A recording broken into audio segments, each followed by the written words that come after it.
The lawsuits that we filed in early December 2013 were aimed at chimpanzees who were in captivity, in fact all of the chimpanzees in the state of New York. And there are 4 of them held in 3 different locations. 2 of them are in private hands and 1 of them is at a state university.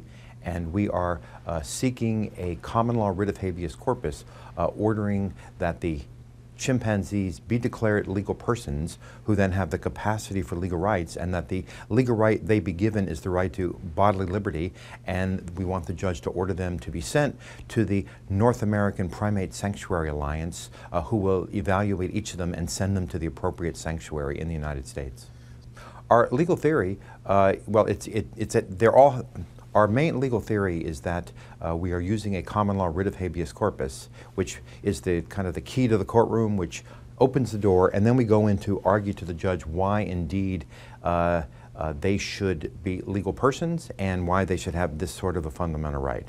And we're making 2 sorts of arguments. One argument is as a matter of liberty, and we argue that it is a sufficient condition for these chimpanzees to be so cognitively complicated that they are autonomous, that they are self-determined, that they are self-aware, that they can choose how to live their own lives. And we then point the New York courts to their numerous statements for 100 years or more, in which they talk about how much autonomy is valued. Now they speak of it in terms of human beings, but we don't see why it should be limited to human beings, that an autonomous being who can live his own life, whether he's a chimpanzee or he's an orca or he's an elephant or a human being, it shouldn't matter. The fact is that all of these creatures, including myself, we're all so cognitively complex that we are autonomous, that we indeed can choose to live our own lives, and a fundamental part of that is simply the ability to be able to move around, to go where we want, at least to some reasonable degree,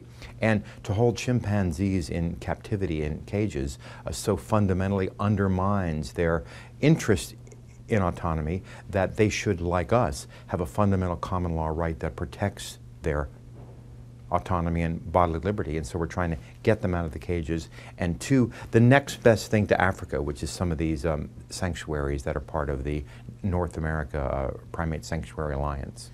Yes, this is really the first time, certainly in the English-speaking world, in which anyone has demanded that a court recognize that any non-human animal is a legal person who has the capacity for any legal right at all.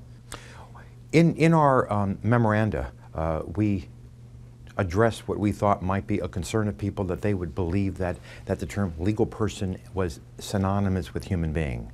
And we show that it is not. A legal person is a container for legal rights. So someone who's not a legal person cannot, by definition, have a legal right.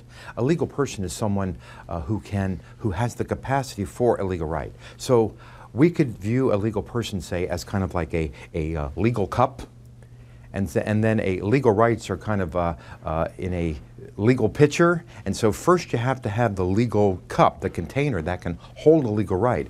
And then we take the pitcher of legal rights and we begin to drip them in and say, can they have this right? Can they have that right? So if they're not a legal person, you're just dripping rights onto nowhere. There's nothing that can hold them. If they are a legal person, you drip the right in, as we're doing now. We say bodily liberty.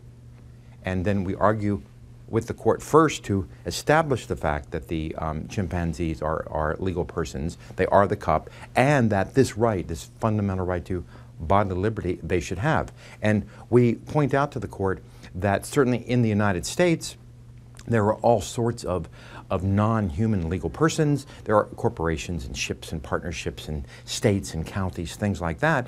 But that in other common law jurisdictions, English-speaking jurisdictions, they go even farther. The Indian Supreme Court has held that the holy books of the Sikhs is a legal person. A pre-independence court held that a Hindu idol was a legal person. In 2012, there was a treaty between the Crown and the native peoples of New Zealand in which they agreed that a river was a legal person.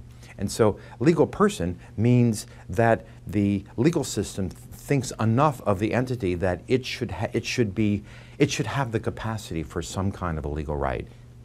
That's all. Does not mean a human being.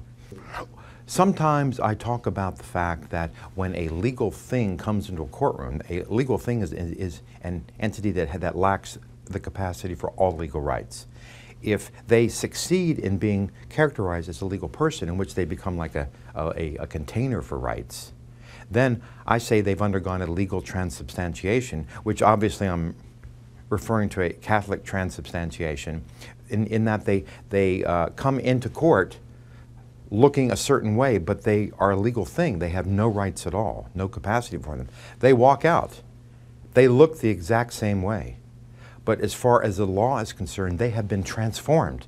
They are now not an entity who is invisible to the civil law. They are highly visible, and their interests and their rights will be paid attention to. But if you look at them, they would seem the exact same. Well, the specific cases we're bringing claim that these 4 chimpanzees have the kind of autonomy that is sufficient for legal personhood. And right now, that's all we're claiming. And we'd like to persuade the courts that indeed those 4 chimpanzees are legal persons and they have the right to bodily liberty that is protected by a common law writ of habeas corpus. And so what we're trying to do is see whether we can persuade the courts to do that. And once they've done that, we have to see what they accepted, what they didn't, how broad they're willing to go. But we think it's reasonable to say right now that any entity who is autonomous, is self-aware, can self-determine, can choose how to live their lives, those entities clearly have what it takes to be characterized as a legal person with a fundamental right to bodily liberty.